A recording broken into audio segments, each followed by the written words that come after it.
ಯಾವುದೇ ರೀತಿಯಾದಂತಹ ಕೆಲಸ ಕಾರ್ಯಗಳನ್ನು ಮಾಡಬೇಕಾದ್ರೆ ನಮಗೆ 3 ವಿಷಯಗಳ ಅರಿವಿರಬೇಕಾಗುತ್ತೆ.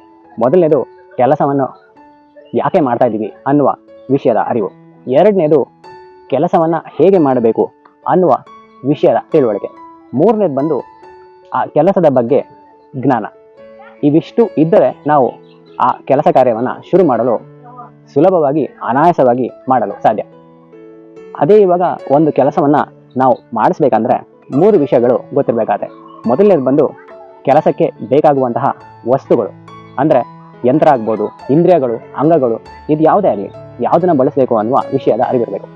ಎರಡನೇದು ಬಂದು ಯಾವ ವಿಧಾನದಲ್ಲಿ ನಾವು ಇದನ್ನು ಮಾಡಿದ್ರೆ ನಮಗೆ ಸುಲಭವಾಗಿ ಅನಾಯಾಸವಾಗಿ ಇದನ್ನು ಮಾಡ್ಬೋದು ಅನ್ನುವ ವಿಷಯ ಗೊತ್ತಿರಬೇಕು.